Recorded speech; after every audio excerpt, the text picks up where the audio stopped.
Bismillah, Assalamualaikum warahmatullahi wabarakatuh. Alhamdulillah, kali ini kita bisa bertemu lagi untuk membahas hidrokarbon yang selanjutnya, yaitu sifat fisik dan kimia ya, serta reaksi-reaksi hidrokarbon. Kalau reaksi-reaksi kayaknya nanti di video setelah ini ya.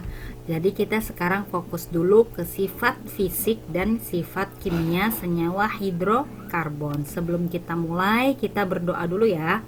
Robbi zidni ilman, ya Robku tambahkanlah kepadaku ilmu pengetahuan.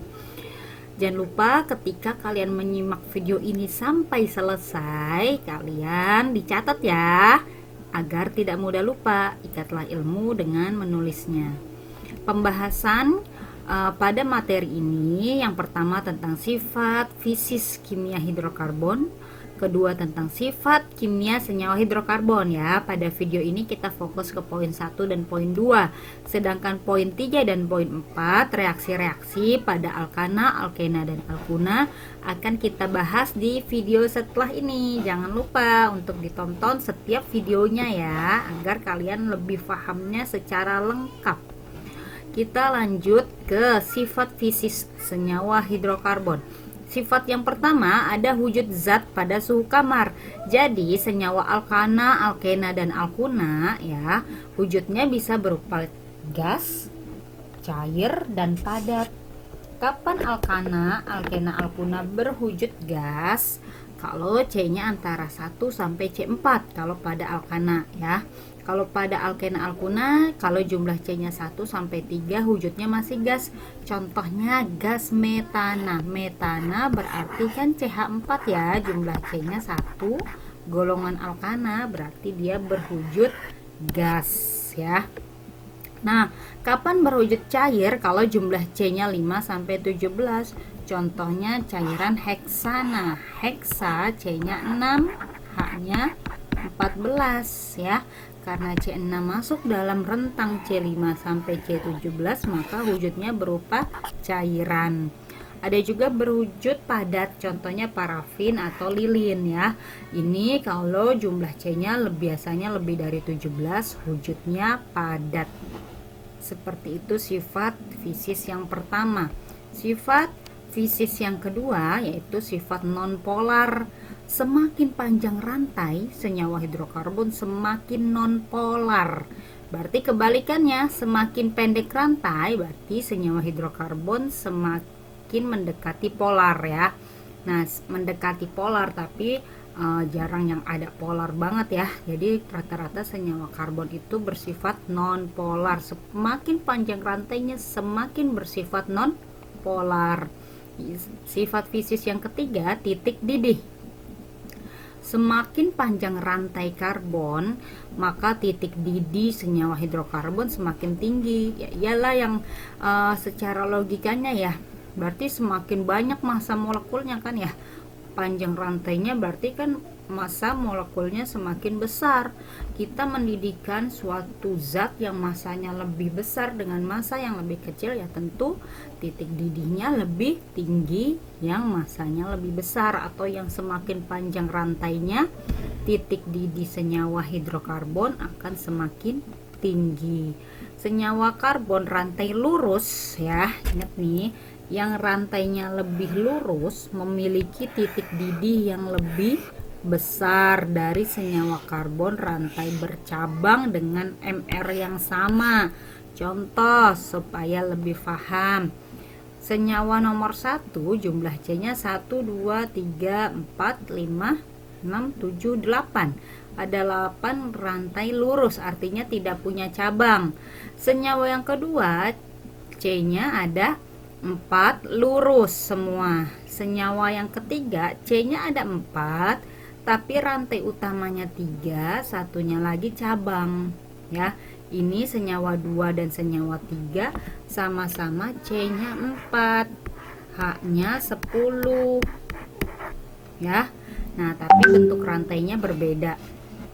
Nah, kalau kita urutkan berdasarkan urutan titik didih senyawa dari yang paling besar sampai yang paling kecil, yang paling besar yaitu yang paling panjang rantainya dan rantainya lurus, yaitu senyawa yang paling besar titik didihnya adalah nomor 1. Nih urutan pertama. Urutan kedua, ketiga atau keempat? Nah, urutan titik didih yang paling besar nomor 2 yaitu urutan ke 2 karena rantainya lebih lurus, sedangkan nomor 3 ini rantainya bercabang ya. Yang rantai lurus titik didihnya lebih tinggi daripada rantai bercabang. Jadi urutan dari yang paling tinggi itu 1, 2 dan terakhir 3.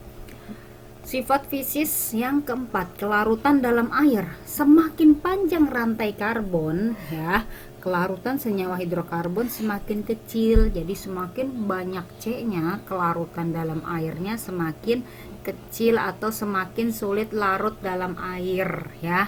Nah, ini kloroheksana dalam air. Heksa C-nya kan 6 ya. Semakin panjang rantainya berarti dia semakin tidak larut dalam air. Sifat fisis yang kelima, kerapatan, yaitu semakin panjang rantai karbon, kerapatan senyawa hidrokarbon semakin tinggi. Itu sifat-sifat fisis senyawa hidrokarbon. Sekarang kita masuk ke sifat kimia senyawa hidrokarbon. Sifat kimia yang pertama, kereaktifan. Kereaktifan itu apa? Kereaktifan intinya kemudahan suatu zat untuk bereaksi. Semakin reaktif berarti semakin mudah bereaksi ya.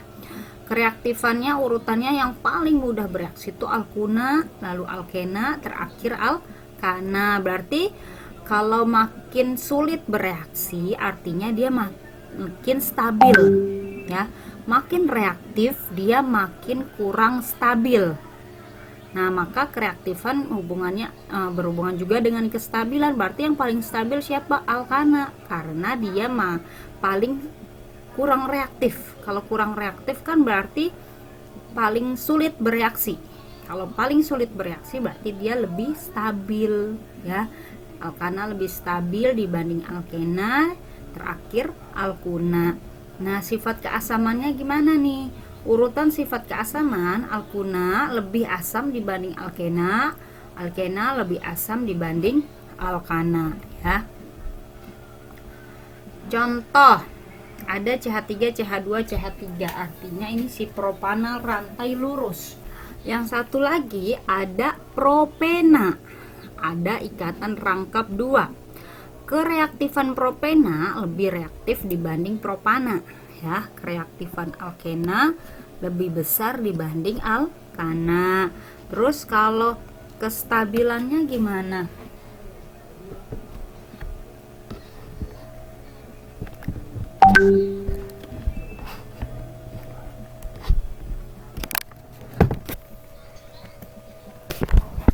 Kestabilannya propana ya, alkana lebih stabil dari propena kalau kestabilannya. Kalau keasamannya, propena lebih asam dibanding propana, seperti itu. Ini sifat kimia senyawa hidrokarbon. Agar lebih paham, kita lanjut ke pembahasan soal di video selanjutnya ya. Terima kasih sudah menyimak video ini sampai selesai di bahasan sifat fisik dan sifat kimia senyawa hidrokarbon. Semoga bisa dipahami. Alhamdulillahirobbilalamin. Terima kasih telah menyimak video ini sampai selesai. Semoga bermanfaat. Jangan lupa ditonton video-video yang lainnya ya.